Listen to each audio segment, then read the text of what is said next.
our next conversation straight to matters. The IMF put out a report, the fifth review report. Gentlemen, thank you. The fifth review report and a number of things that they touched on. They diagnosed our recovery process and then the compliance to the program, the External Credit Facility, ECF program, as largely satisfactory. That was the expression, largely satisfactory. I mean that, yes, we've met almost all targets, some of them that were reviewed. They are asking for an extension, which we'll get into. But this is one topical area that in the report we generated some conversation about some $214 million loss that they say that the Gold for Reserves program, remember this administration took over and then they did away with the Gold for Oil program and now they introduced the Gold G4R. So there was the G4O and then the G4R. Yeah. So there's the Gold for Oil. Now we have the Gold for Reserve program. According to the IMF, in 2025 through end of quarter three of 2025, losses from the artisanal and small-scale mining gold transactions component of the Gold for Reserves have reached $214 million. Mostly on trading losses, but also on Goldbod off-takers fees. Take note of that. The Goldbod off-takers fees, that's what they put it. The rapidly expanding scale of the program, particularly since the creation of Goldbod, could expose Ghana to heightened risks. The large and increasing scale of the Gold for Reserves program, notably since the creation of Goldbod, is a source of significant downside risk. And they say that the domestic gold purchase program poses risk to the financial sustainability of the Bank of Ghana. The other aspect of the report we'll get into. But then there was a swift response from the CEO of Goldbod indicating that Goldbod has not made losses. So then where is the loss? Okay? Who is swallowing the loss or taking the loss? Rather, the Goldbod has made significant profit. And in fact, he references the unaudited accounts of Goldbod published on their website. If you go to the Goldbod website, you will find this on unedited accounts. But then it's being audited now. So then again, but then it posts what he is talking about, that there is indeed some appreciable and significant profit or surplus published on the website. They bear the fact that Goldbod is set to declare income surplus of less than 600 million, something not less than 600 million Ghana cedis for the year 2025 alone. And he explains the selling or trading of gold purchased by Goldbod to off-takers lies in the exclusive domain of the Bank of Ghana. So then we are being pointed to probably where this loss might be. He said the Goldbod is not aware of any $214 million loss incurred by the Bank of Ghana under the Gold for Reserve program on account of Goldbod off-takers. He says there's nothing like Goldbod off-takers for that matter. And this is it. It says for the record, there is nothing like Goldbod off-takers fees under this artisanal small-scale mining gold trading program. That assertion is incorrect. The Goldbod, per its operations, does not deal with off-takers. Neither does the Goldbod charge any off-taker fees. All off-taker agreements are signed and also executed by the Bank of Ghana. Well, so the Bank of Ghana also put out a statement which essentially corroborates some of the things that the Goldbod put out. But the most critical part of the statement is say these accounts are being audited and they will publish as demanded of them by the first quarter of 2026. And so they describe the IMF's statement in their report as largely speculative, right? This is it. Let me acknowledge the presence of Professor Patrick Esuming, is a senior lecturer, an economist, and a professor in economics at the University of Ghana. Professor Patrick Esuming, good morning. Thank you for joining us. It's the last Saturday of the show, but it's your first time, being with us on Key Point. It's the first of many days to come in 2026. So thank you for coming. It's a pleasure to be here. Perfect. Great. Now, I would start with you, because the IMF's diagnosis of what is happening with the gold for reserve has been largely challenged, in fact, not just by Goldbod, but by the Bank of Ghana as well. That when you read this aspect of the report, and taking into consideration the IMF's own position about the metanomics that we've been engaged in, using our precious metals to back the economy, how do you expect this aspect of the report to be interpreted and influence policy decision going forward? Good morning again.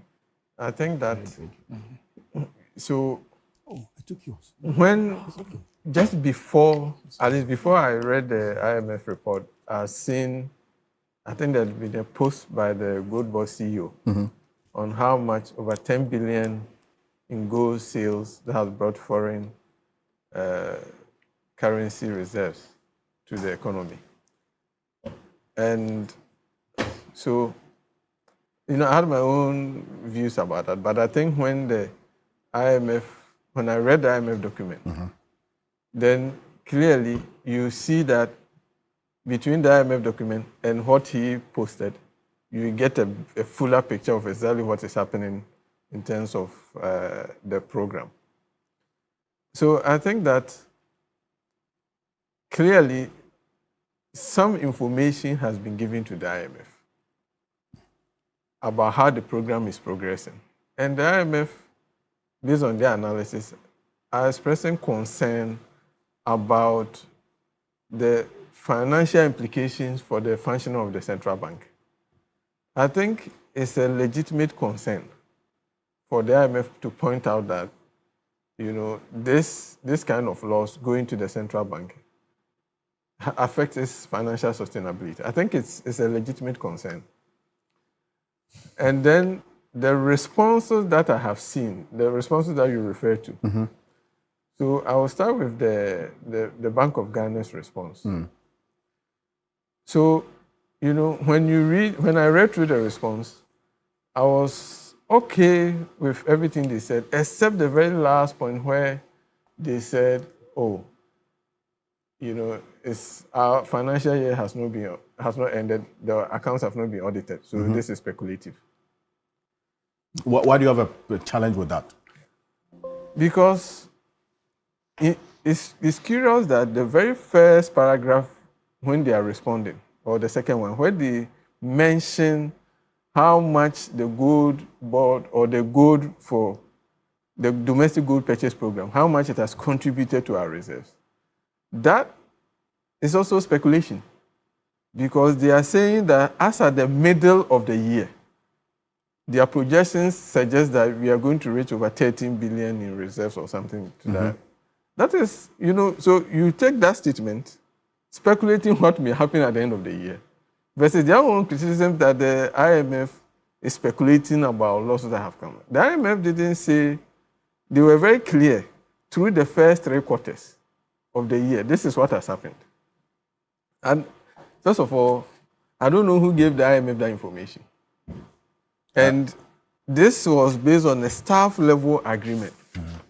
It's not like the IMF came and plugged the information from somewhere. This information has been shared and discussed with the IMF, and they come out to give their own opinion of that information. Well, in the IMF report, they said they engaged with a number of individuals, the finance ministry, the Bank of Ghana, the governor and deputies. They actually even had engagement with Goldbod, and that's according to the report. They list the individuals that they engage in. I think it's on page 7 or so. Yes. It is a staff level agreement with the authorities. I think it's a little strange for the central bank to appear to disown the fact that this information is speculative. You think I that think they're the saying it's central speculative? bank, Is they disowning? because you see, they are not necessarily disputing. And I start from the point that who gave that information to the IMF? Are they disputing that this information is accurate? I think that, so everything that they said about, putting the broader positive gains from the domestic gold purchase program into the proper context, how it has helped shore up our reserves and help strengthen the currency. Mm-hmm. I think that is fair enough. But, I wish that the central bank is not too sensitive to these kind of things. I think it should doesn't have to respond to everything. It's not especially, this is not a misinformation or a fact that is wrong. And their statement doesn't really dispute it. It's just saying that we should wait for the end of the year when the accounts are audited. But, that's not how they issue year-to-date information all the time. Why do we have to wait till? And the IMF didn't misrepresent the information by saying this is what has happened. Nobody had disputed the information. So I think that from me, for that score, I'm not sure why they were in such a hurry to respond. I think everybody can put that information in the context in which it should be put.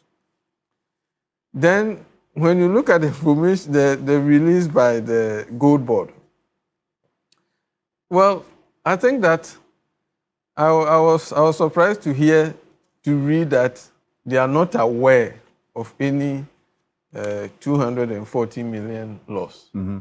Well, that's probably because they are not the one absorbing the loss. The loss is being pushed to the books of the central bank. But you see, when you go out there and tell us that this is how much we are making, this is how much savings we are, and then these costs are there, perhaps if they themselves have been upfront to tell us so that we put both the foreign currency gains in context with the losses from the program, then it gives a full picture. So I think that, that's that side. But more broadly, I think that the IMF statement is not necessarily saying the program should be stopped. It's just raising a legitimate concern about the losses and who is absorbing the losses. And I think that is a fair comment for the IMF to make. But beyond that, I think, it's great how much reserves we've generated and how much benefit is bringing, especially on the front of the reserves and the currency. But, we should be minded to think beyond just gaining reserves from our gold. There are two things. I think one is we have to be concerned and we have to be assured that the gold purchase program, and in particular the role of the Goldbod, is not contributing to the carnage that is happening to the environment. I think that is something that the Goldbod should see, to reassure us, to tell us who they are getting the gold from, and for us to be convinced that indeed, because you see, they are talking about putting different information together to give us a broader context. And I think the bigger context is that all this gold accumulation is going on at the same time where the damage to the environment is almost becoming irreversible. I think that should be put out. The other thing is that to make the most of our gold, we have to move to some kind of value addition and processing. It's not enough that, yes, we have acquired this gold and we are using it to strengthen the currency. If that's all that there is to it, then I'm afraid that we are not making the most. So I think let's look at the gold purchase program as a first stage, especially the involvement of the Goldbod. At some point, if the price of gold declines, then we will make more value from our gold if we had gone ahead to start adding value, doing some processing and moving to that chain. I think if we do that, then we really begin to appreciate that the gold purchase program is not just helping us to aggregate the gold, but we are adding value. it's not enough that we aggregate the gold and just ship them off and get a dollar inflows And to in fact, support our currency. as part of the gold board that operations, there's some value addition as well in there as well.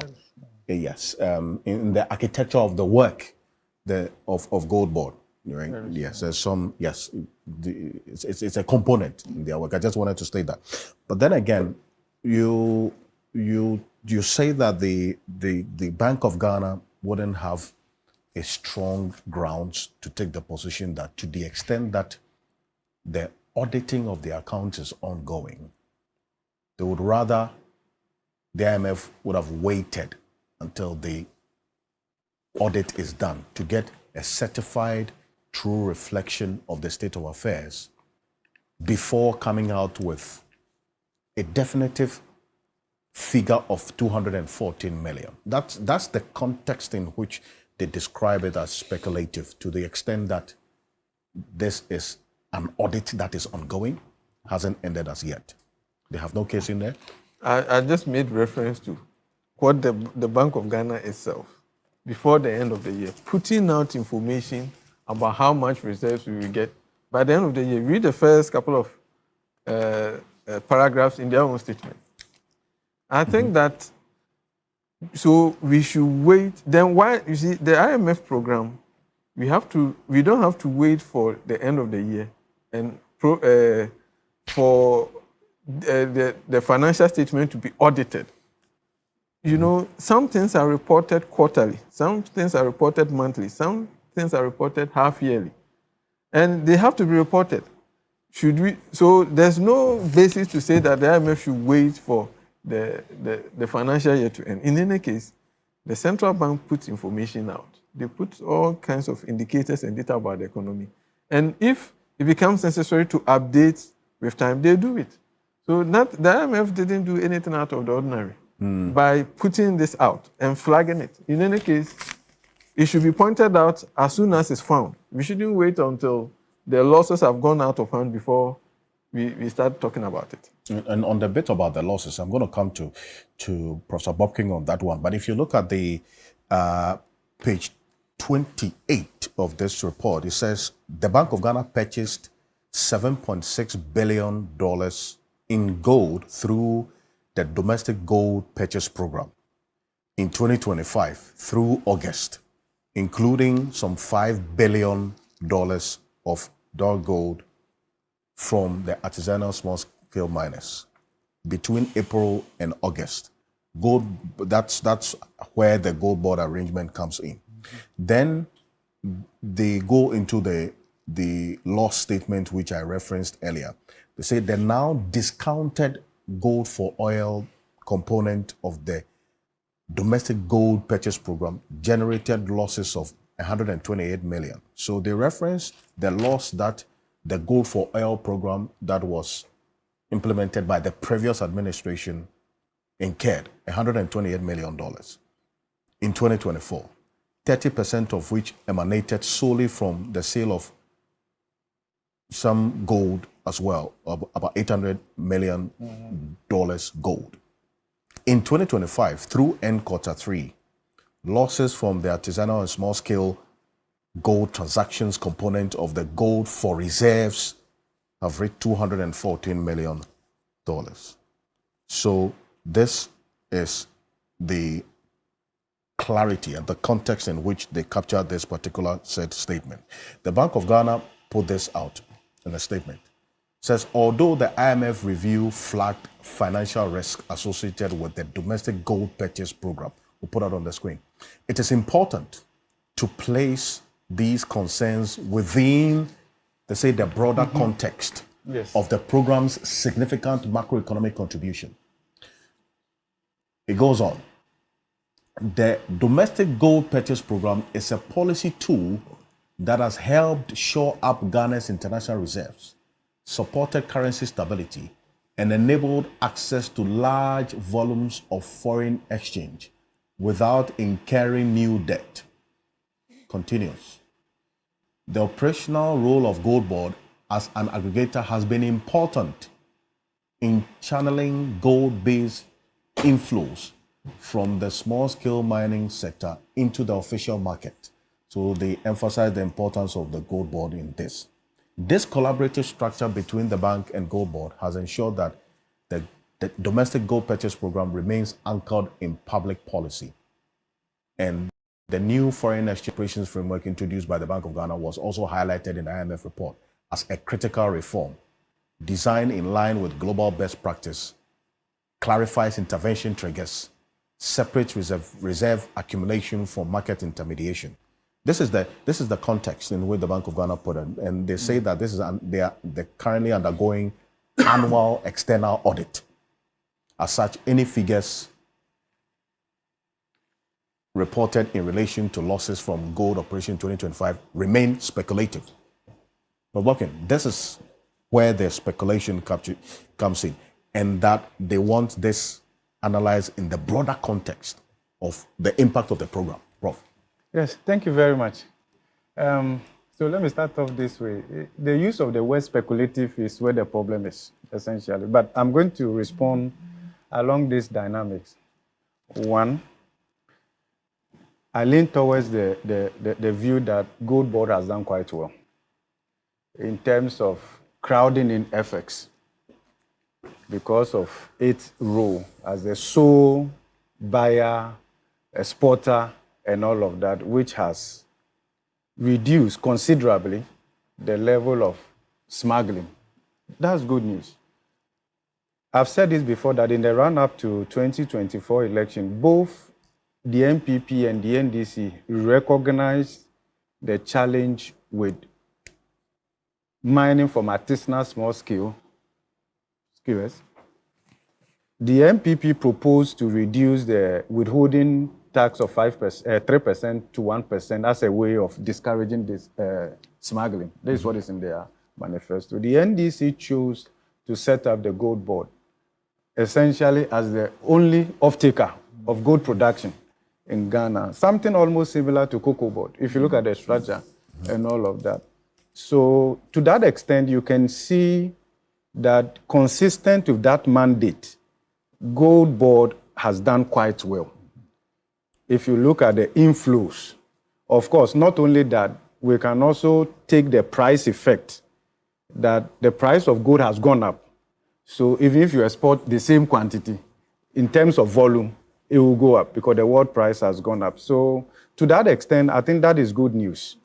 But the way Goldbod and Bank of Ghana have responded to this issue actually mask the real challenge in the sector, in how the Goldbod and the pricing regime is done. That's where the issue is coming from. I will look at it this way. Look, for several decades after independence, we are incapable as a country of doing responsible mining. Incapable.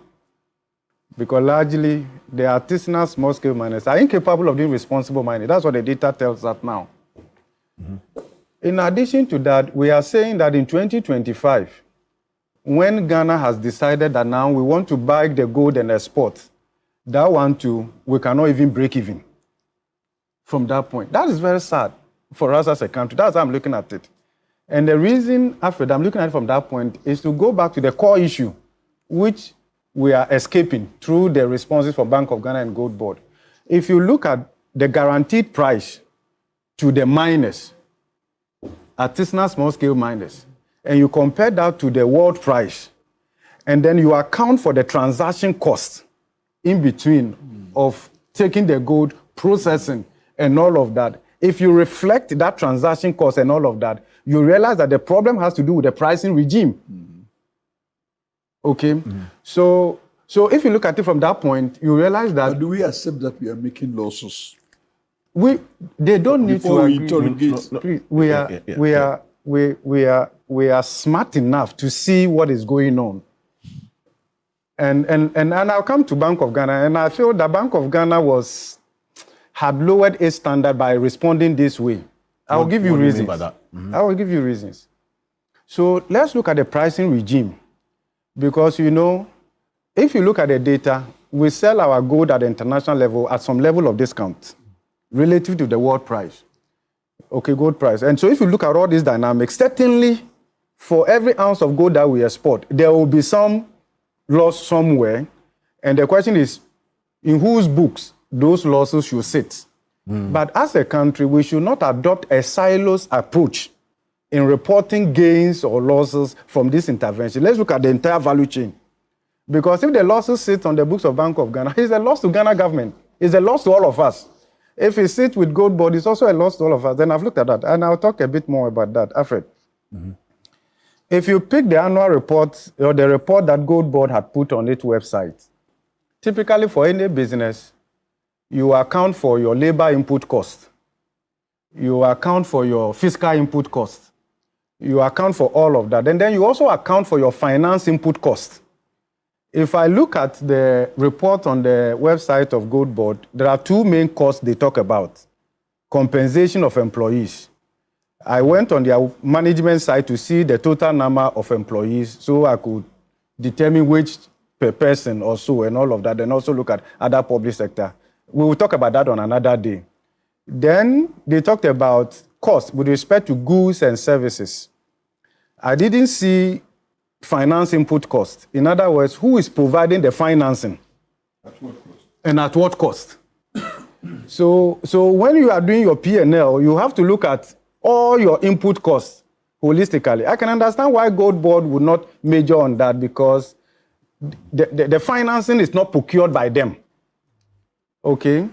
From the 2025 budget, there's a provision, a seed money for Goldbod. Even if that provision had been redeemed, it will be insufficient for the Goldbod to be able to do the kind of transaction they are doing, given that limited amount. We are talking about billions of dollars. Okay? And I get it from Bank of Ghana. that is where I'm coming to. So Bank of Ghana more or less backstops this whole transaction. But the question is, would this not be at cost to Bank of Ghana? Would there not be opportunity cost, okay, to Bank of Ghana? So that is one level. So we need to look at it. Then at the end of the day, so assuming Goldbod had not been the sole off-taker in all this arrangement, Bank of Ghana could have said, you know what, we want to buy gold as part of our reserves. Go and raise your money. I hope you understand that. Buy the gold from the artisanal, small scale, and the rest of them. Bring the gold to us, and then we what? Pay you this amount. That could have been another arrangement. In fact, from the understanding I get from some of our sources within the central bank, the Bank of Ghana is going to check out of this entire process. And what you are saying yes, is what will be the case from going next forward, year. Going from forward. next year, this is what's going to happen. That's what I'm saying. That let's understand what is happening here so that we don't run away from certain losses. If it doesn't sit on your books, it doesn't mean it doesn't happen. And then I'll come to that. So that the real issue, if Goldbod reflect the entire value chain cost, Goldbod will have to address the pricing regime and the bonus they give. Otherwise, we will book losses that taxpayers will come and what? Absorb in all of that. And then I'll come to Bank of Ghana. Look, the IMF report and the document attached and all of that is Ghana government report. It is staff level agreement with who? With Ghana government. There are two agents or units that the Bank of Ghana, the IMF relates to in their program engagement with any country. They may meet the president and the rest of them. That is the Bank of Ghana and then Ministry of Finance. Any report that you see out there can only be made public with the consent of Ghana government, i.e., Ministry of Finance, Bank of Ghana. In fact, when you read the report, you will see from the executive director responsible for Ghana, they had indicated that Ghana government had given its consent to the publication of this. Bank of Ghana had an option of raising objection to this and all of that. And it should be reflected fully in the report. That is the way you show, I don't want to say you show maturity. I don't want to use the word, I withdraw one. That is the way you engage as a professional technical institution. And here, I'll give you one example, and where I disagree with some aspect of the IMF report. But that one is not about this one. Okay. It's about the debt sustainability analysis they did. That technically, per the model, clearly indicates that Ghana is now a moderate risk debt, it's in a moderate risk debt category. Then the fund chooses to apply its own judgment and affirm our status as a high risk. I have not been able to bring myself up to the level of interpreting the outcome of a model different from what the model says. And if the fund has other reasons why it should not be confirmed, then those reasons should be reflected in the assumptions underlying the model. And here, Alfred, you will see professionalism. You will see the Ministry of Finance actually raising some level of objection to this interpretation, which is captured in the report. So when you read the report, you see the interpretation of the fund on this DSA, and then you also see how the government views all of this and all of that. So to allow all these reports... Exactly. In effect, to say that we are in a moderate debt sustainability risk, system, yeah. your conclusion automatically would be that we are in a good state of affairs. Yeah, there's no denial about that. No, I'm only reaffirming. I'm trying to reaffirm what you said. Yes. No, However, they concluded negatively. They concluded negatively, and they've given their reasons. So on one hand, a part of me leaned towards those other reasons. But my point is that it should have been reflective in the assumptions. Every model is as good as assumptions underlining the model. So that is where I'm coming from. So overall, you see, and again, I lean towards what Professor Sumi said. Of course, he's my boss, okay? That the IMF is not discrediting this domestic gold purchasing arrangement. Right. You don't get that from the report. So that is why Bank of Ghana shouldn't have gone this way. No. What the IMF is concerned, which every Ghanaian should be concerned, is how we can insulate Bank of Ghana from quasi-fiscal operations that burdens the balance sheet of what? The central bank. And by so doing, compromises its operational independence. And you will see, Alfred, if you examine almost all the IMF-supported programs that we have gone to, one recurring issue that every program seeks to address is to eliminate what we call fiscal dominance of monetary policy, where the fiscal operations of the government tends to what? Burdens the central bank and clouds its ability to do its policy prescription and regulate all of that effectively. And you will see that here. Bank of Ghana's negative equity position, which has to be recapitalized, if you see the amended Bank of Ghana Act and all of that, it's also coming from the fact that Bank of Ghana had exposed itself so much to the fiscal side as in terms of overdraft extension and all of that, to the extent that the debt restructuring imposed a heavy haircut on the central bank. And that compromises the balance sheet of the central bank. That's a fact. Billion. Yeah. And it is going to take us a while to recover. Without the government coming in to recapitalize Bank of Ghana, that gap we may not be able to close. In fact, we estimate that it may take Bank of Ghana more than 45 years if it has to that if there is no intervention. If there's no intervention and through their normal operations, then the only way they can do that is to monetize every infraction in the market by punishing financial institutions. I hope you understand that. The slightest infraction, they monetize it. That's a way of, and all of that. And that itself will create a problem. So the bigger issue here is that we are seeing increasingly quasi-fiscal activities which should be absorbed on the budget of Ghana government. Remember, Goldbod and its operations and the entire cost cannot be offloaded to Bank of Ghana. This is fiscal and quasi-fiscal activities, and it should be separated from Bank of Ghana's own. So, and then also, I will also say it's not speculative. These are realized losses that have happened in the first 9 months or 10 months and all of that, because trading has happened. This is different from advances to Goldbod in terms of funds that Goldbod is here to deliver the required what? Gold. All of the full picture may be clearer at the end of the year, but what the IMF is saying is that based on trading losses as at this time, these are the losses that have been accumulated and all of that. And I'm saying that the problem is not the IMF raising it, and the issue is not the way Bank of Ghana has responded, but the real issue as a country we should look at is how the pricing regime is structured, okay, so that it allows us to be the off-takers of this gold do all the necessary refinery and all of that and export, because all of that will come at a transaction cost, so that we also make some profit as a country from the gold. Then I'll come to the whole strategy. Alfred, I'm a bit concerned about a certain approach started by government, again the previous government, which has been affirmed by the current government, and some way, somehow, Bank of Ghana is also feeding into that. What is that approach? The whole approach is that don't admit error. Don't highlight the side effect of the gold and all of that. Keep telling the people it's making gains. We are raking in. I hope you understand that. That's more propaganda. More propaganda. That's why I didn't expect Bank of Ghana to go that way. I would have been happy if of course, the president said the same thing during the media encounter. This gold artisanal smoker has brought in so much what? Gold. So the whole strategy is that mask the side effect. Make sure it doesn't show up.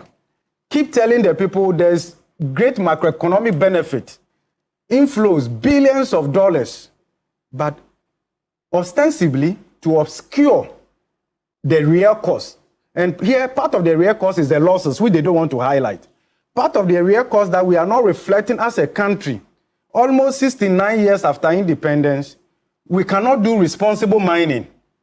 And we are destroying our water bodies, and that cost is not reflected.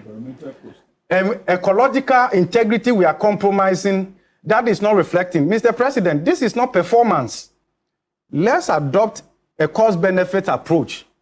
Let's reflect both the trading losses, and that one can easily be corrected.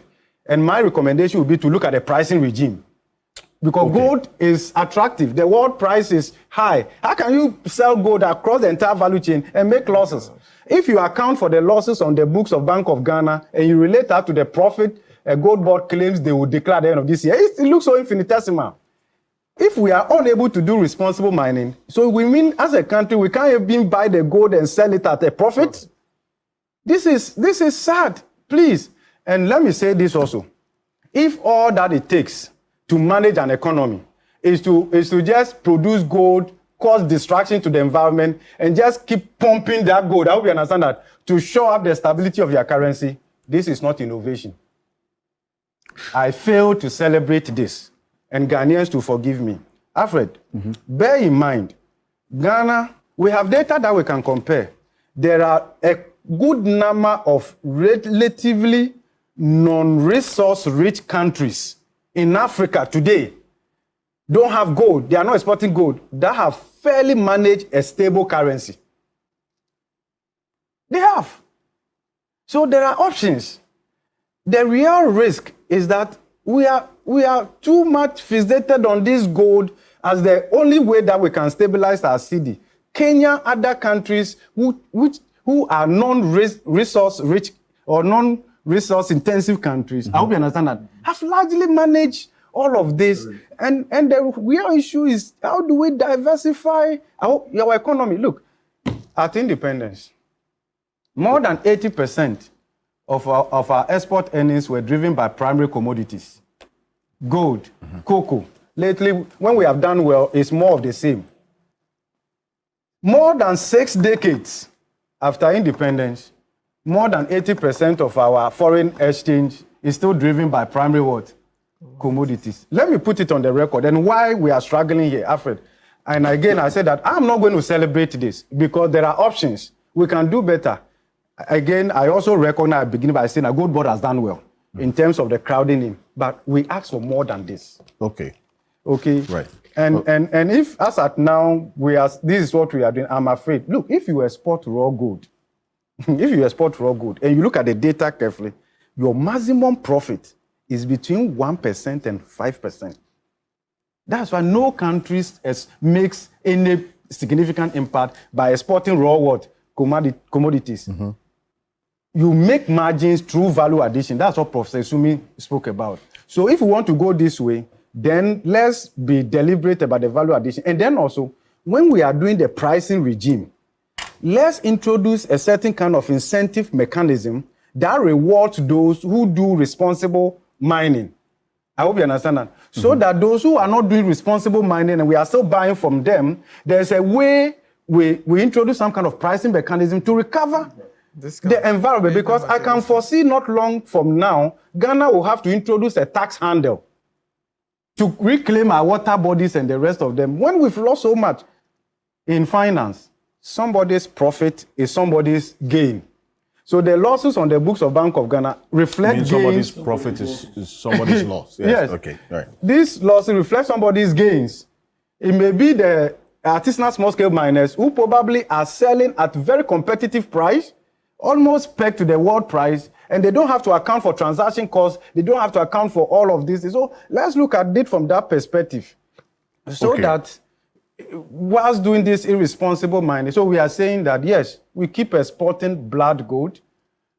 Children are born with deformed organs. It doesn't matter. This is not an issue. As long as there is currency stability, inflows are coming in. This is the whole strategy. Let's just talk about the positive. Let's not highlight the negative. But we cannot do that. This will come back to bite us. I'm afraid. Look, Alfred, there should be weekly or monthly update to the people of Ghana, the progress we are making with the fight against irresponsible mining. There should be regular update how our water bodies are recovering, the turbidity level. I hope you understand that. And all of that. If you look at the data and everything, close to 30 to 40% of our water bodies in Ghana's food basket regions are all polluted. We are taking risk every day as we eat. Then the water we drink. Mr. President, your legacy will not be judged only in terms of how the city has been stable. I'm afraid. In fact, your legacy will be judged probably when you are long gone. And when the negative effect from this irresponsible mining will become more pronounced, and the benefit we are celebrating today will look so infinitesimal. Well, the part of the report as well by the IMF mentions the traceability and all the mechanisms that put in place. Because you saw that part of the report as well, because then they are looking at how the next phase of this program will look like. There's an exit strategy. Exactly. Yes, taking and into all of consideration. That. But that will only be profitable if we look at the pricing regime. Okay, so you talk about the pricing regime a lot. And the value addition. And the value addition. We'll get some more on it as to how the way forward will be, the pricing regime and the value addition. You see, we'll have an intervention shortly on this. But to the extent that we already know the position, the position that the IMF had taken about the metanomics that we are on, that using gold certainly to back that is problematic, because then you become exposed. Yes, to they are not prices. in favor of it. Right? How do you analyze this? Alfred, just 1 minute. Just 1 minute. I was going to come to you on that. Let him do 1 minute. Let's see what. 1 minute. We don't even need the IMF to tell us this. We've had enough data. Look, when Dr. Kwame Nkrumah took over the reins of this country, our reserves was around $269 million. Okay. If you look at it today, it runs into billions. By the end of 1964, we had depleted those reserves. And also because there was a slump in commodity prices. And Dr. Kwame Nkrumah's economy became exposed. So if you check, virtually every 10 years or so, thereabout, you see this fluctuation. Okay. So we are more exposed. And that is why we should take advantage and diversify. But right now, the way we are going, I'm afraid. Okay. Yeah, so, Mr. Kansi, the thing is that when you check, right, they say half a loaf is better than none. That's where I want to look at it from. Yes, you talk about the exposure, etc., right? But you see the last point Professor Bobkin made. He's talking about diversification. In other words, means that don't put all your eggs in one basket. That's always been the refrain for over, God knows how long. That's been the refrain. Even when the Kufuor was coming, it's the same thing. That you can't use one approach. You can't just back your currency with only gold. But it's also the case that no matter how you diversify, you can't say that you're not going to back the currency with gold. Professor Bobkin, do I get that?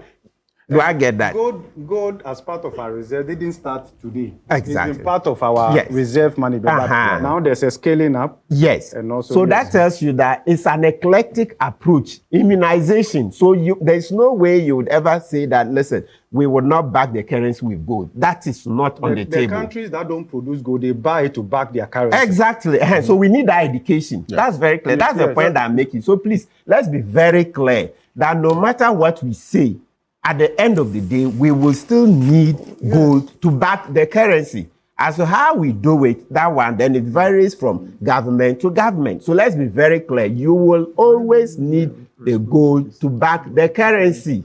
You will always need that gold, at least into the foreseeable future. Maybe when we do well on the virtual assets, Bitcoin, etc. But for now, as I'm seeing it, you will always need the gold.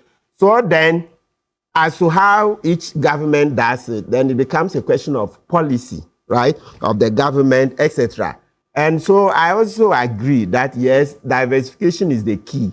The only thing is that, like we've been saying it for, as I said, from the time I was a student to today, right? And it's not even university days. Look, if you go back to the junior secondary school, you open the textbooks. It's in the textbooks there. I hope they haven't changed them, where they'll tell you that our bane is over-reliance on our primary commodities. Yes, gold, cocoa. That's been the problem. So for over 35 years now, I've seen it. They've been teaching this from JHS to secondary school to university, etc. PhDs, and the PhD people are here. That's and why we don't revise our lecture notes. You see, and we are still here making the same way. Because it's the same. What we said they should do, they haven't done it. Exactly. So it's there. Look, if you down, I'm sure those who have kids in the JHS, let them open the social studies books, etc. It's there. It's there. They go to universities. The lecture notes are still too old. Why you change academic year? Why you do that? You go to university level 100, economics level 200, then those economists are with it's still there. And secondary school is still there. So it tells you that that's how we keep repeating. And we'll not get tired of repeating that. Look, so citizens of Ghana, those of you at home, where the main problem comes from is your lack of engagement. That is where the problem is. When you decide to engage, when you decide to step in so that you push government will act to diversify the economy well. But when you don't, and you sit aloof and say, oh, politics is for criminals, oh, the bad, etc., it won't work. Look, if you like a practical example that we can use to motivate ourselves, you remember the Galamsey fight.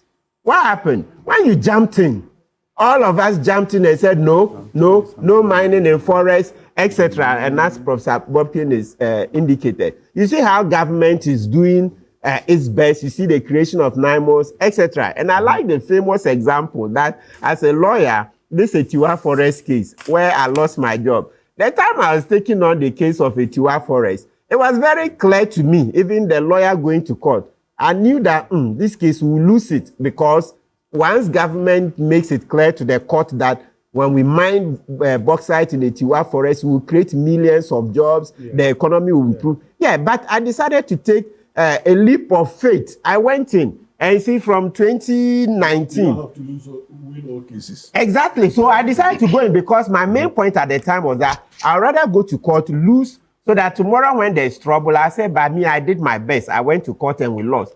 But look at what happened. Barely about 5 years on, you see how citizens, you jumped in and you said there will be no mining in forests, and that's been it. So Akufo-Addo last minute had to capitulate.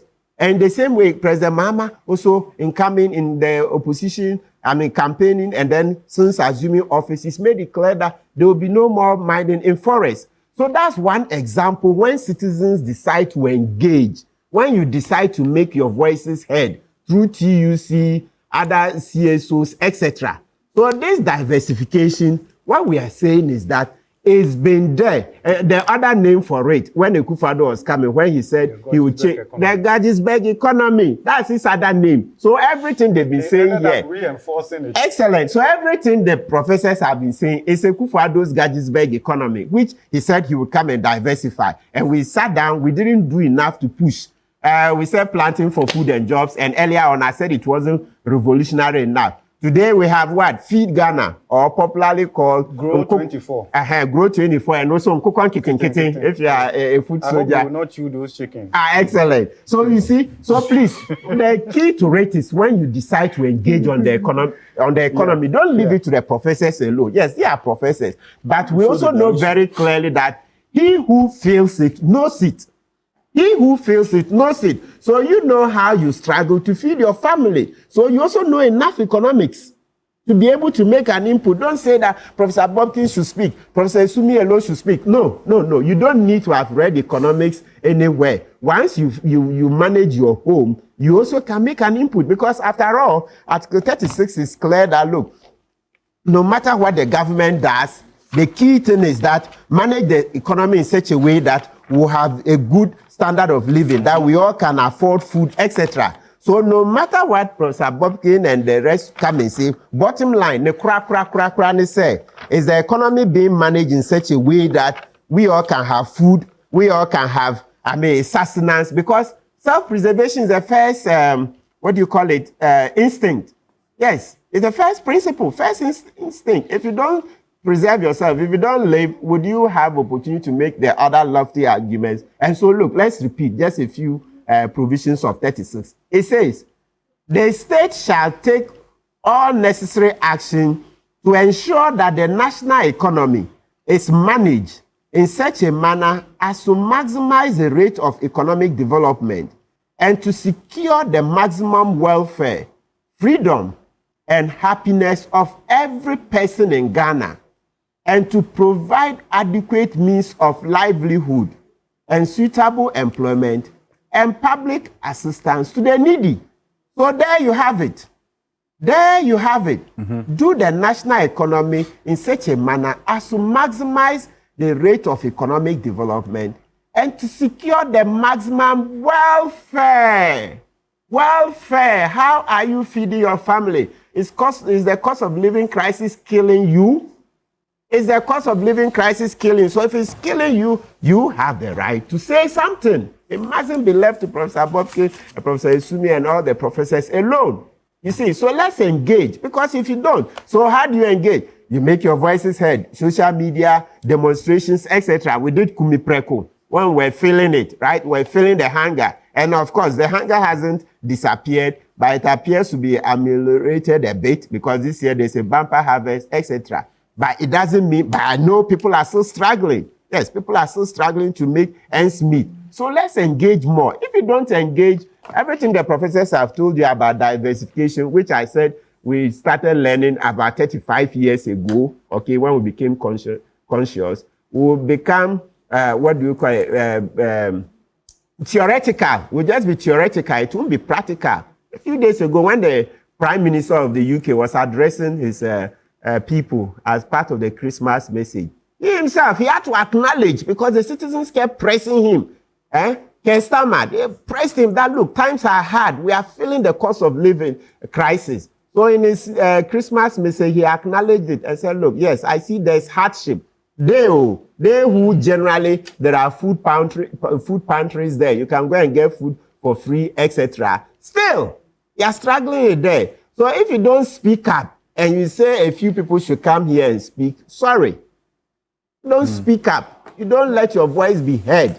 Right. I think a few people here, no, government is pressed on all sides. So the one who shouts the loudest generally gets more attention. That's what I can say about this economics. Please, it's not for the experts. He who feels it knows it.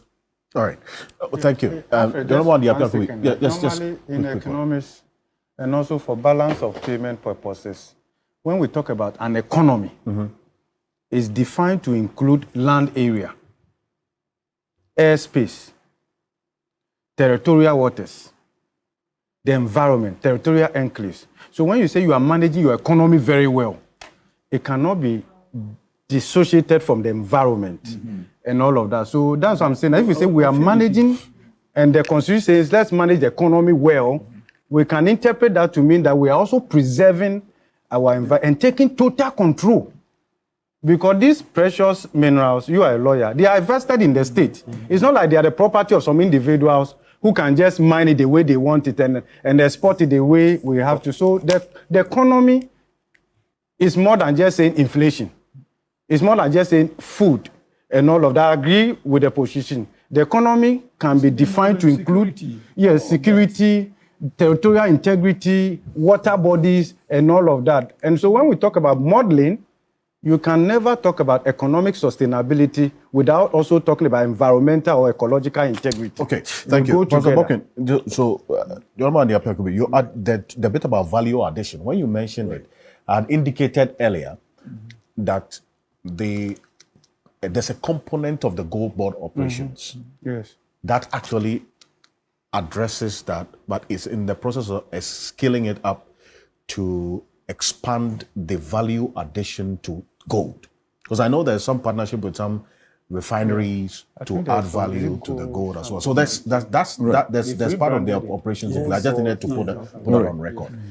You see, this morning, I have had the benefit of being reminded of the concepts that I had to go through in the economic department of the University of Ghana, and particularly focusing on value addition and diversification and all that we have done in the universities. Most of the time, the policies are good, but the management of such policies, the implementation of these policies, and the other component of human resource, the human resource that we apply to the natural resources that we have. You see, we don't achieve the results that we anticipate. And let's take the issue of even sanitation in Ghana. There was a Ministry of Sanitation in Ghana created. The expectation was that we were going to have a cleaner city in 100 days. Is that right? Then, very important. Very important policy, very interesting one. And my expectation was that we'll get a hands-on person to make sure it happens. Mm-hmm. And at the end of the day, somebody sits in Accra and will not even move and see whether we are implementing the program. At the end of the day, we all lose out, nothing happens, a whole ministry for so years, and that concept of managing the sanitation fizzles out. And so when we talk about the whole economy and we leave out the human aspect of it, then again we create the problems.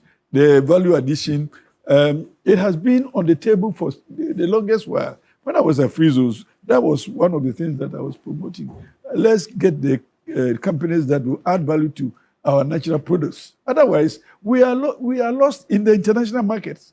When you go there with all your cassava, plantain, and all that, people will just apply technology and change the face of it, and they will make the money, and we will count the losses. So I think that the report, as has come to us, clearly from a contextual prescription, there is a presumption of acceptance of the loss, because all this vocabulary will not take away the loss. The loss is there, and they are finding different ways of telling us that we have lost. So when we say, let's wait for audited accounts. What the Bank of Ghana is saying is, the element of speculation they identify or go with there is that there's an audit that's ongoing. Yes, Wait I know. for the audit to be completed. Yes, I know, but before there is you always make a specific there is a statement signal of a that loss. there is loss, and the quantum is that which an audit will bring out. Mm-hmm. Again, there is a possibility of us also looking at the whole value chain to see other areas of loss that has not been also quantified in this. And I gladly, Prof. also mentioned the environmental loss, environmental cost. It has not also been factored into the calculation. So at the end of the day, when we do the value chain analysis, we will see that the loss is even greater than what has been. This is fiscal loss. But in terms of depreciation and all that, when they put everything together, we see that we'll be counting more losses. So, and that shouldn't also discourage us. Once we have the resources, what if we apply other resources, the metallic resources, we apply other resources like technology, human resource, and all that. We should have an improved situation, not rather a deficit at the end of the total calculation. So the drivers of policy is also important. The people who will make sure it happens is also important. I had a chance to be in a meeting as chair of the Foreign Affairs Committee of Parliament, and we were discussing international issues on environment. It so happened that the minister who was supposed to even drive the vision didn't understand what was going on. And on the quiet, somebody came to my room, told me, you have to redeem this. You see, why do you get somebody like that to lead it when he can't do it? Or she or he cannot do it? And then you go behind the meeting and tell us to go and redeem the image of the country. So the appointing system, all these things happening. Look at the education you have had this morning. And these hands are left idle and they are stuck in the university campuses, 4 walls. We are working. Four walls. No. We are working. No. What I'm saying is that we should exploit it even better. You see, you can't only be working in university when we need these brains in the center of decision making and people are confined to universities. We don't, association between the academia and industry, so important. Who is to bridge that gap? We can bring a trade minister who will sit in an office 24 hours a day, go home and come back the next morning, and not relating industry to academia. And this is where we even lose the import of research. So, to me, it is good that we have seen it from the beginning.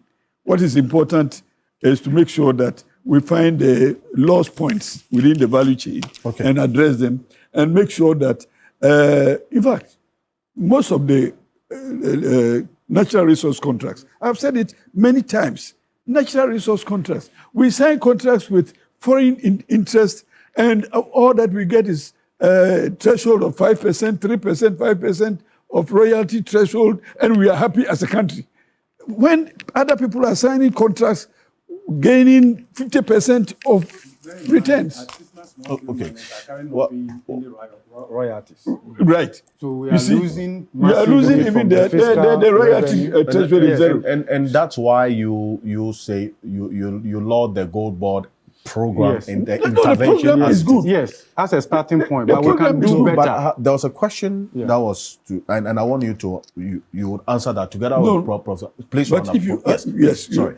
Okay. Yes. So now I'm happy also that having looked at the constitutional review, I'm happy that at least some pre-acquisition owners are being attended to now. From the review, we'll come to that. But yes. I'm happy that we are looking at the resources of the country and how best can we mobilize those resources for the interest and use of the whole country, not for people who are privileged to be appointed to positions like that and take advantage. So, as for the constitutional review, we'll get into that. We'll get into that, but I'm just flagging it because important. I'm so happy that the Constitutional Review Committee, they have looked at the interests of pre-acquisition owners who have been cheated all this while. I'm happy it is happening. When we get there, I'll just bring out examples and even relate to the case of Nita Techru and what has happened post Nita Techru. Okay. So, Ahmed, I think that as a country, let's go back to the drawing board. It is not too late. We have attempted, but we have not done. So let's go back to it. We have the brains. We have the resources. We have the legislation. We need to also create the people who will make sure our expectations are met with the combination of all that which we have. I thank you. Thank you very much for this. Professor Abdallah Ali Nachia, good morning to you. He sends a message. He says, the Queen Mother who stopped Galamsey and seized equipment is an example of the community getting involved in the charge of preventing Galamsey, as rightly stated by Honorable Andiapi Akobi some time ago. I commend him and his work and commitment in his constituency before he exited in the fight against illegal mining. It says, Professor Abdallah Ali Nachia. He's my classmate. He's your classmate. Yes. Wow. Okay. Thank you very much. He's my friend. Good morning. Yes. And Dr. Theo Champo is on Zoom. I'm going to hold him on in a bit. He's repositioning to join us. But also joining us on Zoom is Samit Jemfi, is the CEO of Goldbod. And then to make this quick intervention on a number of things, some specific issues that you raised, and then also in direct response to that aspect of the IMF report. He's joining us on Zoom as well. Mr. Jeffrey, good morning. Thank you for joining us. Good morning, Alfred, and best wishes of the season to your esteemed panelists. Thank you very much, and we wish you same as well. First of all, there's the statement that you put earlier in the week. You put out earlier in the week in responding to the IMF $214 million loss. I have read it in full. We've subjected it to some discussion. The question that Professor Bobkin and Professor Patrick Esumin asks is how you sell gold across all value chains and still make a loss. They want a clarification, and then also the pricing regime that you use specifically. Mr. Jemfi. All right, thank you very much. I think this is by far the most fundamental issue that I've heard anybody commenting on this matter raised so far. And so I intend to focus on it and explain. A special greetings to Prof. Bobkin, who taught me financial management during my EPM program at the University of Ghana. But before I do that, I think there are some preliminary issues that we need to clarify. The impression is being created by some, not your panelists per se, but by some, as though the Goldbod has made losses and is shying away from acknowledging that it has made losses. Alfred, the Goldbod is not a typical commercial venture established for the main purpose of making profits. The Goldbod is a strategic corporation with two objects: foreign exchange generation for the country and supporting gold reserve accumulation by the Bank of Ghana. And that is why, if you look at the Goldbod Act, nowhere in the Act is the word profit used, rather the word surplus is used.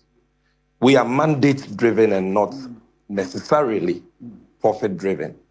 And so if we even make losses in the discharge of our mandate, we'll be very happy to concede that and to show how that loss came about and the benefits of that loss, if any.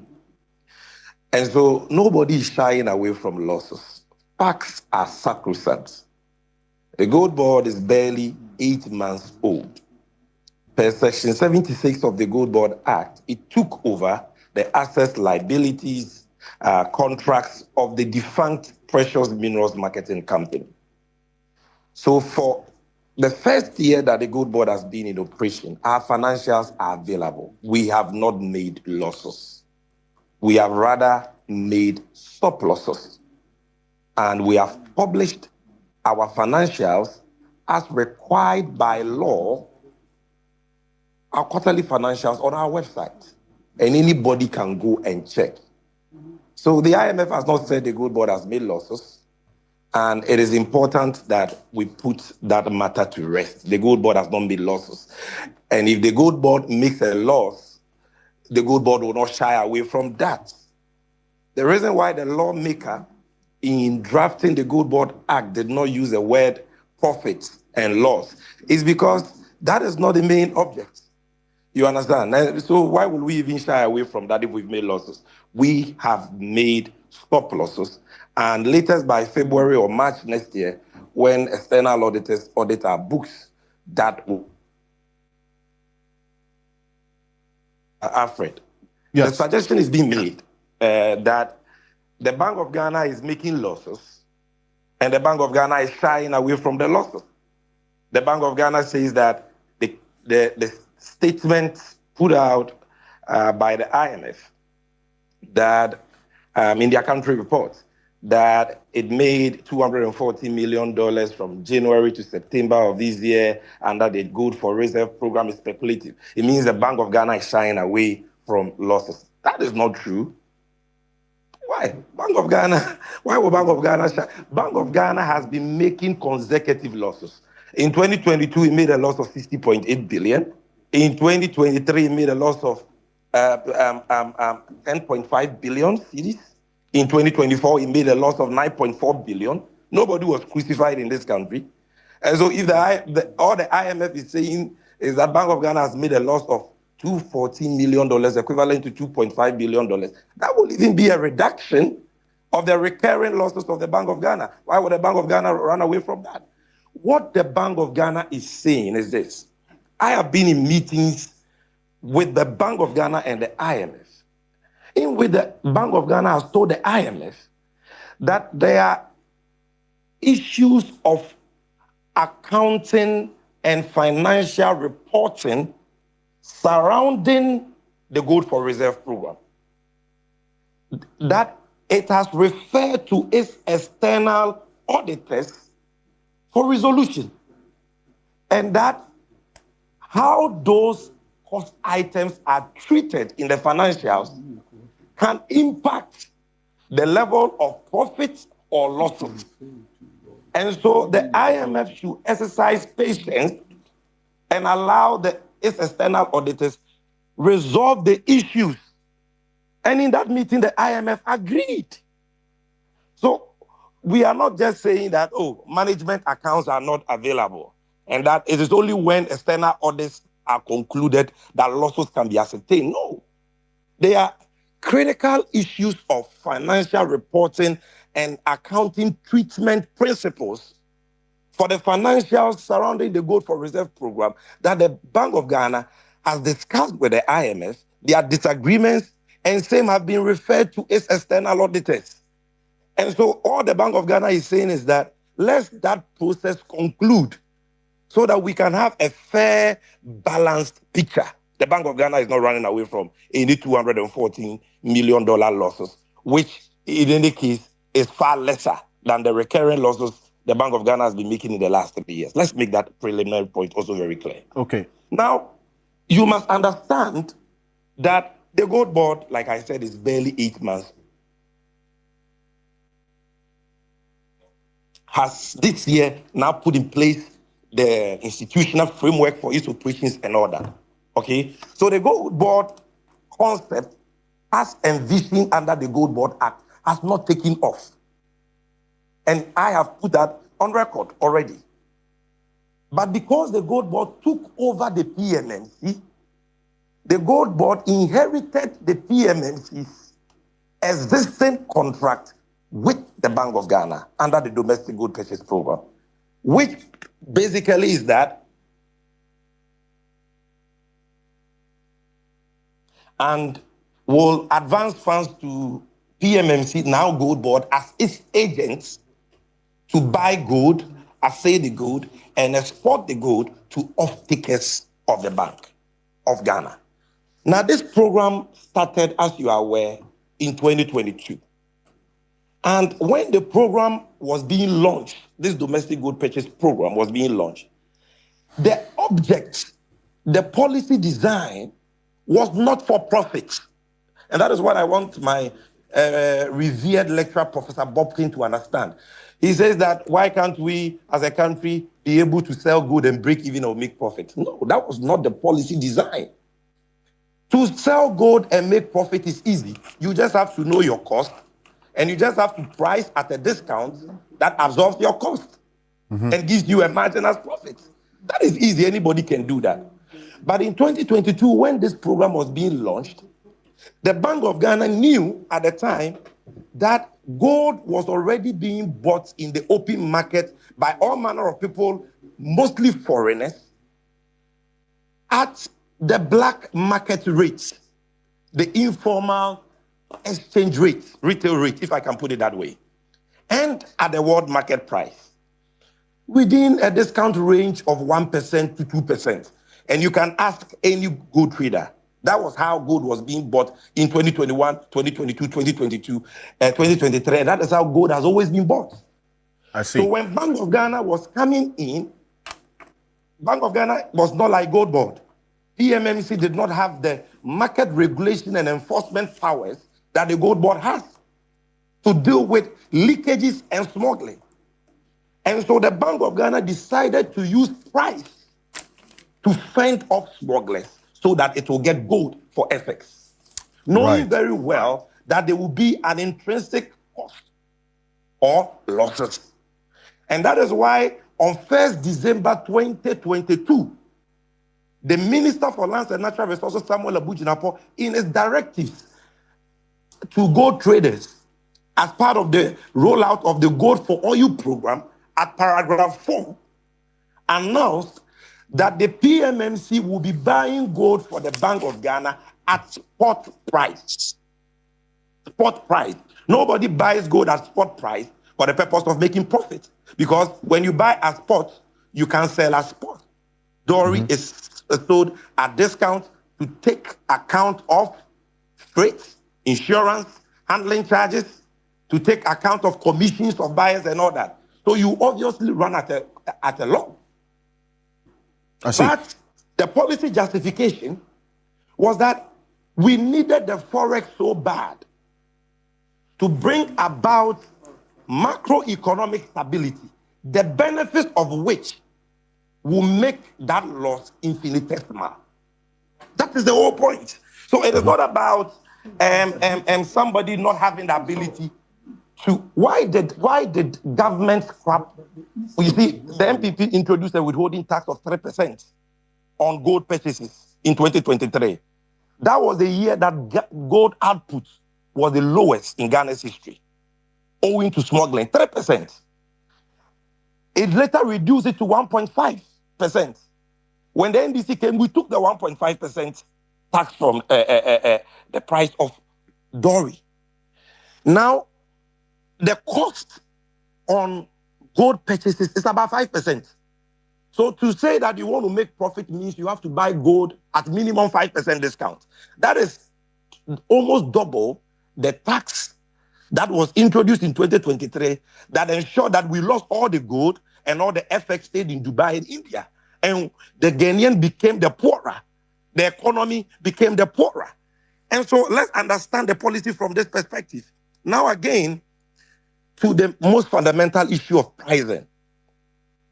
Goldbod, and for that matter, Bank of Ghana, can be profit conscious and say we want to price to make profit. We are pricing at 5% discount. That will help us to absorb all our costs and make us break even. But we know that once we do that, we will lose all the gold and there will be no forex to stabilize the currency. And when you lose control of your currency, you lose control of inflation, and cost of living will go up the roofs and your people will suffer. And so what do? We say, okay, what we will do is that we will change the exchange rate denominator in the price calculation from the historic retail rate, which has been used all these years, and bring it to interbank. Prof, by doing that, Goldbod has already discounted the local price of gold by more than 10% already. So to slap another discount on the world market price will make our price uncompetitive and only deepen the leakages and defeat the whole essence of the program. That is why we price this way. But we know that even if what the IMF is saying is true, that we've incurred costs, okay, of $214 million, even if that is true. Prof taught me economics. He knows that there is a cost to everything. If Ghana went to the Eurobond market to borrow $10 billion, we will be paying interest of not less than 10%, true or false. Okay. That is more than $1 billion. It comes, $214 million comes nowhere close to that. By pricing this way and bringing $10 billion, the CD has appreciated by almost 35%. First time in Ghana's history since 2007. The inflation rate has reduced by 11 consecutive months from 23.8% to 6.3%. Food prices have gone down by 32%. In terms of savings to the country, let me tell you this, because in this country, we know the value of everything but the cost of nothing. Let me tell you the value. And why you round up for me? Yes, why I round up. For 2025, the government has spent $1.8 billion in servicing its external debt. Another $1.8 billion in paying IPPs. That is together $3.6 billion. Okay. If government serviced that $3.6 billion debt at an exchange rate of 15 cedis, which we inherited, without the intervention of Goldbod and what we are talking about today, the $10 billion inflows, it would have cost the country 15 billion cedis more. We would have to convert 15 billion cedis more to service that debt. Okay. I have not even spoken about the import bill. Let me tell you something. We are talking about January to September. The import bill from January to September 2025 is $11.8 billion. Do the math. If importers imported those goods at 16 cities, as compared to an average exchange rate of 12 cities, we would have lost an extra 52 billion cities. There are a number of things that you point to. $240 million. That is why the Bank of Ghana, that is why the IMF itself is not able to say that the program is bad and that we should stop. And in fact, the IMF is saying, Alfred, just 1 second. What the IMF is saying is that it is fine. This is good. You have met your foreign reserve target for 2028. In 2025, it's unimaginable. We never even thought you could do this. Right. Okay. But we don't want the cost. IMF is saying we don't want the cost to sit in the books of the Bank of Ghana. And we have said that, okay, where should it sit? Whether it sits in the books of Goldbod or the Ministry of Finance, it is sitting in the books of Ghana. Okay, so thank you. We have now come up with reforms for 2026, because from 2026, Goldbod will now take off fully. And we have told the IMF that when we take off fully, some of these issues that you are concerned is impacting the books of Bank of Ghana will become a thing of the past. Will be dealt with. So then that answers the question about the way forward. The price mechanisms that Goldbod will introduce.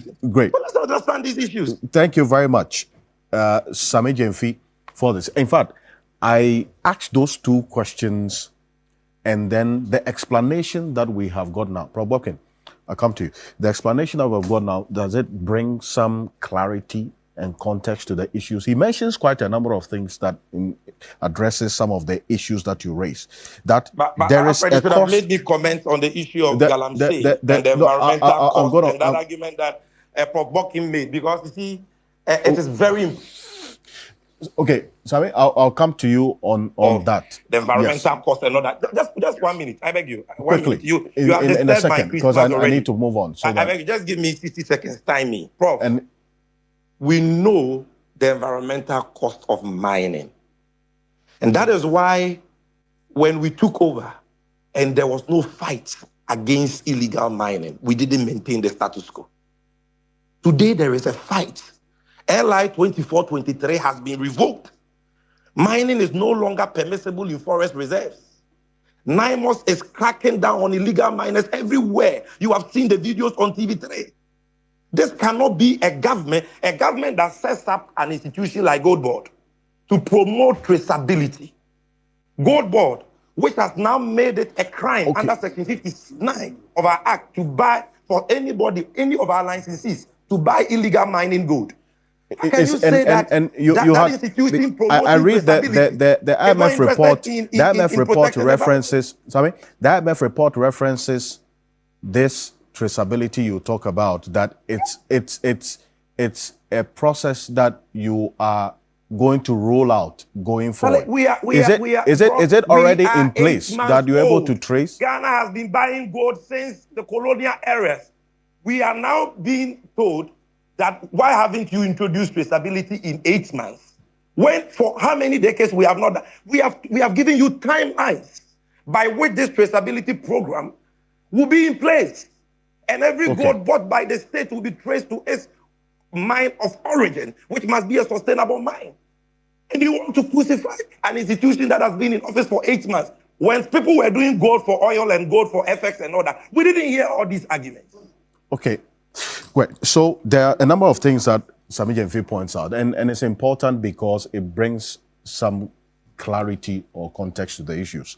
One, that there is a cost to everything, but then you square it up with the benefit of what is at stake.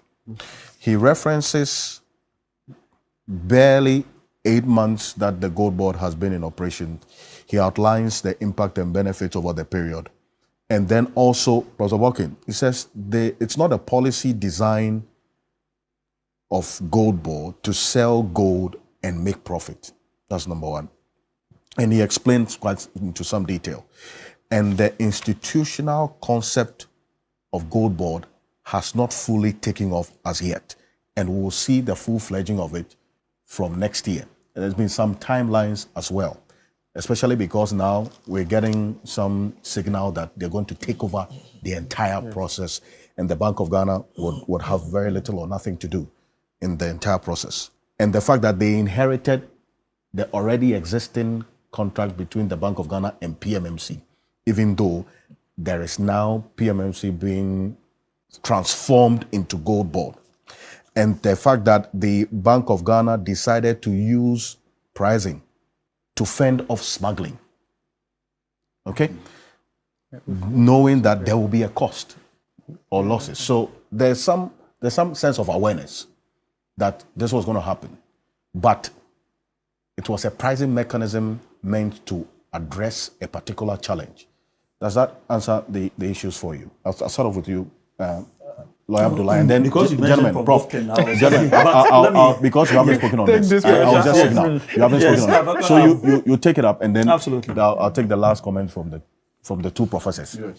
Yes. All right. So thank you, Alfred. I have been paying serious attention to all the discussions going on. Once I enjoyed being a listener than being the one talking. And it's genuinely so because I cannot pretend to know it all. I am also a learner, and so it is humbling sometimes to know from the experts and then to know how you also guide your comment and your thoughts around some of these subjects. But outside of the technicalities, I was asking myself a number of questions. That we have an organization, an institution that has been set up for barely 9 months. And across the country, all stakeholders, everybody commends that institution for doing so well.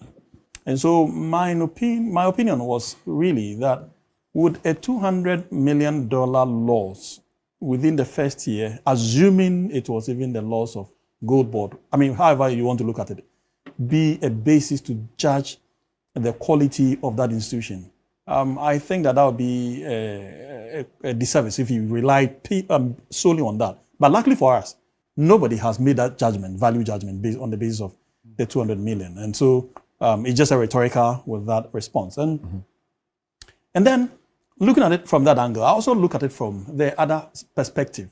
Would it be fair to say that on the basis of this 100 million, we are getting, 200 million loss, we are getting value for money? I think that if you look at it from that angle, I think the resounding response would be that indeed, yes, we are getting value for money. This is a very good institution, establishment that is getting us arguably one of the best benefits that we have ever had in our almost 70-year life as a country. Now, if all the answers are in favor of that institution and there are seeming difficulties, even if you rely on the losses alone, and without all the explanations coming from Sami Gyamfi and all of that, would it be a fair argument to say that we reform, strengthen, and make this institution a better one for our collective good? If the answer is yes, then I'm all for it. In which case, then my argument is that let's do some amount of introspection, but not within 8 months. Obviously not. Maybe I think to be fair, most institutions will do introspections maybe after 3 years, 5 years. That's what the economists probably would call a medium term. But if in the short term, 1 year, you want to do some introspection to identify lapses, weaknesses, and to pluck all those lapses and weaknesses, and then strengthen the areas that you're doing so well in order to be able to gain so much of the institution's establishment. I think that would be a good way of assessing the situation than the narrative, in fact, that the unspoken narrative, making it look like, even though we are not saying you are bad, but you still appear bad in a way. And because, of course, unfortunately, cannot blame anyone because the entire Goldbod has a sister policy prior to that, which is the Gold for Oil, and how the heavy losses were incurred at the time. And so it is just normal to expect these feelings from Ghanaians and policy think tanks that, if you find these arguments coming from them, if you find these reservations coming from some of the comments, I think it's understandable. You shouldn't condemn them because we have experienced a way awful situation in the last few years. And so nobody would want a repetition of gold for oil in this quality one that we have established now. So I think that it is very disheartening. I mean, if you are in the shoes of the policymakers who established this gold for a Goldbod. Okay. It will be disheartening, but you should also genuinely assess the sentiment why people feel the way they do. Okay. And that if you can take that on board, I think we can better shape the Goldbod and make it a better institution for our collective good. Which he has indicated that there's the institutional concept of Goldbod will be fully fledged. However, in saying that, so I was saying in a few seconds, I was asking that I keep hearing the same narrative about artisanal mining. Now, how different are these from galamseyers? I mean, beyond the English, what's the difference between the two? So my question really is, no, in fact, there's no difference. So you see, one is irresponsible mining. The other is supposed to be a regulated responsible mining. One is responsible, not supposed to be. But not supposed to be. It is supposed to be. Okay. My point here is this. If it is supposed to be, how far are we going with ensuring that it is indeed as regulated and responsible as it is, as it's supposed to be? Right. Now, if all those questions are not answered, we may be endangering ourselves in the quest to build a better country. Professor Patrick, assuming just some quick responses to at least the intervention, and then somebody responded to some of the concerns that you raised earlier, specifically about the pricing mechanism. He has explained the value addition, the pricing mechanism effect, and what the objective of the pricing mechanism was. And the fact that there was some awareness there was going to be some losses.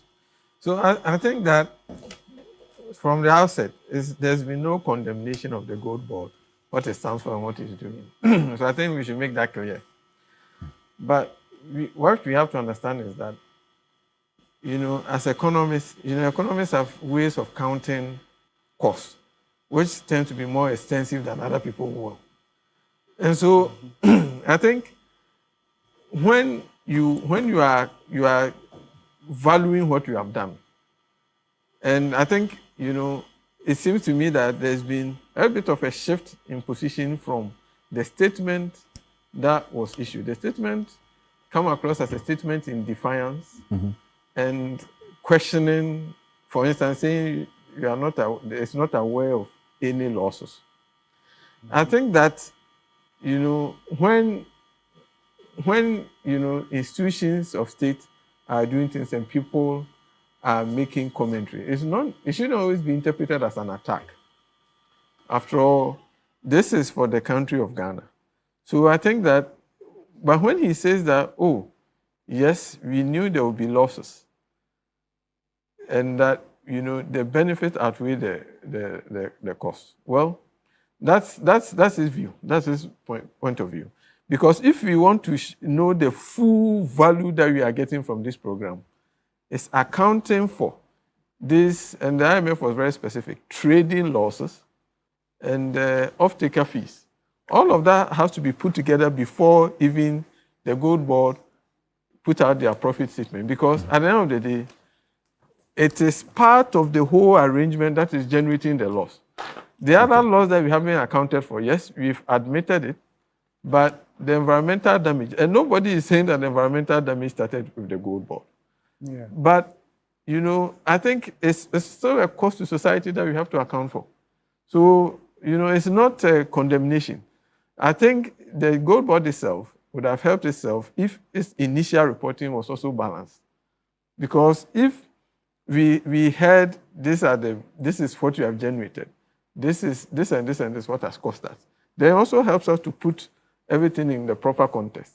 So it's not a condemnation, but you just have to be willing to accept that there are costs, and the country of Ghana have to decide how we deal with these costs.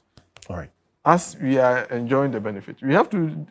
So at the moment, the cost has been shifted to the central bank. Is that the best way to deal with that? And I think it's a legitimate question for people to ask that these losses, where are they coming from? What can we do to minimize the losses? And because when we minimize the losses, after all, whatever benefit comes is for the whole of the country.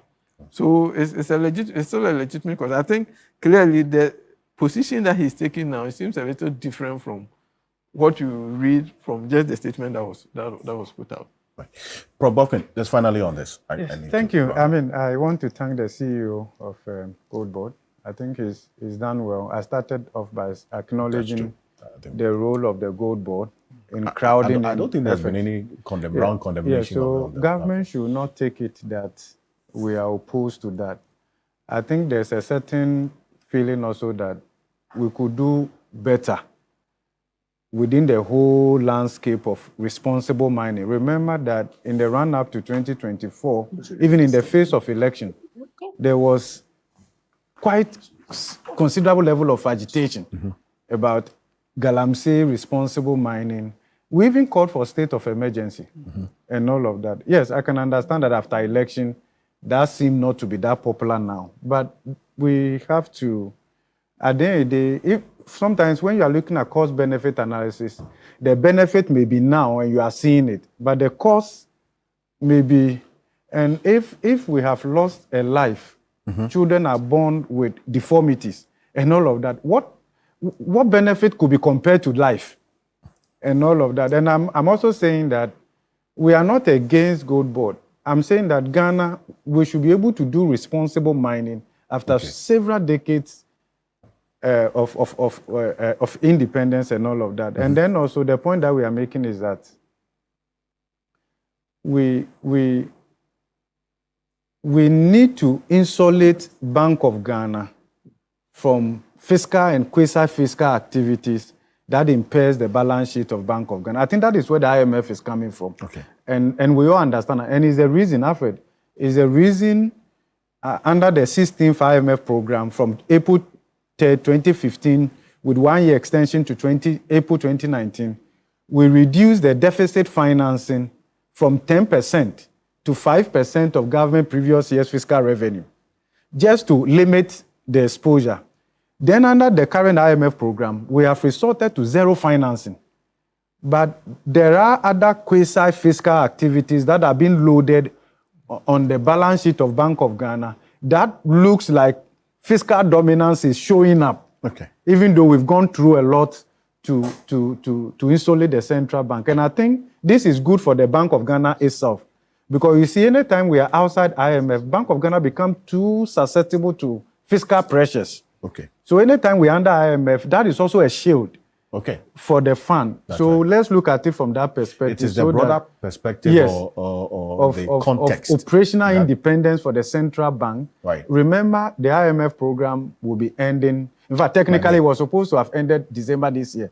There is 3-month extension, and perhaps all the review may conclude somewhere July. When we exit, there may be issues about whether Bank of Ghana can continue to maintain that independence we fought for, which is good for confidence and all of that. So let's look at it within that context. Gentlemen, thank you. Thank you. The IMF has requested that government considers a 3-month extension. It's not IMF that requested. It's Ghana government that requested. That's contrary to what I'm reading in this. No. In this Read the report. heading. So, Read the heading from the IMF report. because this No. this It is- extension because Alfred. they said they want to because there are some targets that have been revised. Because That's we what- did not meet some of those structural reforms within the program timeline, and we have shifted. Remember, it is Ghana government program being supported by the IMF. Okay, so you read the entire report. The request is from us. It has to come from us. Even though if the IMF asks for it, it has to come from us. So I think I mean when you look this particular review, the fifth review, I think it just you get a sense the IMF is a little more concerned than perhaps it was even in the fourth review. So this is what the report says. I just wanted to pull that part of the report. It says the extension through August 16, 2026 would help reach an understanding of the policy supporting completion of the sixth review, while allowing sufficient time to prepare and circulate board documents. Proposed program modifications, the IMF proposing modifications to Ghana's current program, including changes to the indicative targets, that's ITs, and the monetary policy consultation clause. At the end of March 2026, the primary balance and non-oil, they give all of that detail, and essentially making the point that to the extent that there has been some modifications to the policy targets, an extension through August 2026 would help reach an understanding on the policy supporting completion of the sixth reviews. Yes. So look at it.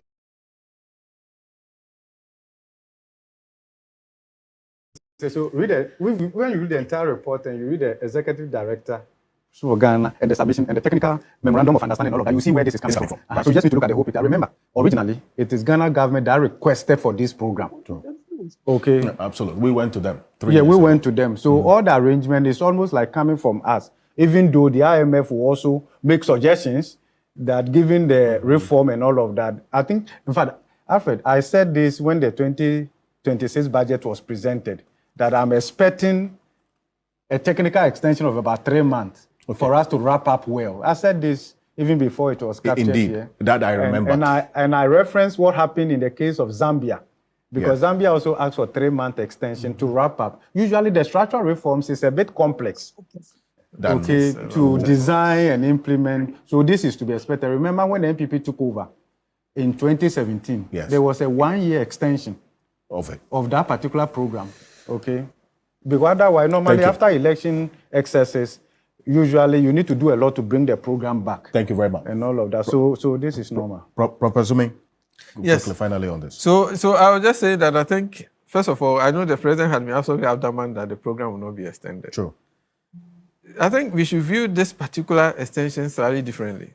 It's not the extension of a year where we were struggling to meet indicators. The macroeconomic targets have been met and exceeded. But the concern is that the underlying reforms that will ensure that these are sustained have delayed. And several of them have been missed. And, and it cuts across all sectors. In fact, there was a portion where it sort of criticized the Bank of Ghana for continuing multiple currency practices. And all of these are there. It tells you there are issues related to, corruption. The part about how to deal with declaration of assets and code of conduct for public sector workers. All of these have been delayed. And I think clearly what it means is that by the time there's a staff level agreement on the sixth and final review, there are certain reforms and documentations will not be ready. I think that's why there's this suggestion, whether it came from the government or it came from the IMF. It's obvious that there's going to be a 3-month extension. But I think it shouldn't be viewed in a negative light. Not at all. It should not be viewed in a negative light at all. It's to make sure that we finish properly. And wrap up. And hopefully this time we will not be returning at all or not soon. Thank you. Professor Patrick Asuming, thank you very much. And quite a number of your messages. Samek Kwekum says, good morning. Before the audit issues, financial reporting and accounting treatment matters are resolved, how can there be a definitive 240 million loss being the exact loss if the audit hasn't taken place? That's a question that you're asking. This one also, it says, good morning. The Goldbod CEO has explicitly denied mischievous claims of the loss on the Goldbod books, but also there has been the indication of some loss, because if I heard him right, he did indicate that there's a loss to everything. Yes, he did say that. He says, and also that there will also be cost or losses because the Bank of Ghana knew that using its pricing to fend off smuggling, we should have expected this. So my question is the loss sitting on the Bank of Ghana books? So that's what the exact questions that my guests have been asking as well. And that's what the IMF says, that it should not be on the books of the Bank of Ghana. And you did hear Sami Jemfi talk about, as is going forward, where those kinds of losses will sit from next year when they have a fully fledged institution. But there is that emphasis on also the loss or the cost to the pricing mechanism that they have been using. So that was a direct response to you, Professor Bobkin.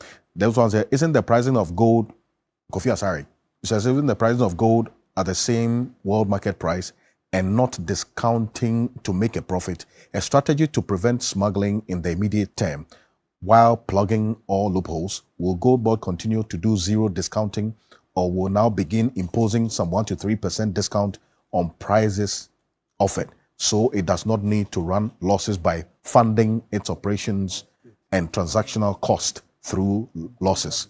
That's a proposal as well that Kofi, you make. Good morning. Thank you very much for your message. And this one here says, Wilson Komla and Ando Moles, Daniel Eduafari, all ask why the professors have not been roped in to contribute to national development. This is free education we've had this morning. Thank you for the show, but I suggest that Professor Bobkin and Professor Suming should make themselves available for government to also advance economic development. I don't think they have denied any services or so. They need to be invited. Of course, certainly. Thank you very much for your message. Wilson Komla says, IMF is unhappy that Ghana is no longer borrowing. You say, thank you very much for the message this morning. And Ekwa Nyantechiwa, Prof, I like your submission, because not only does it hinge on our reality, but it also professes solution.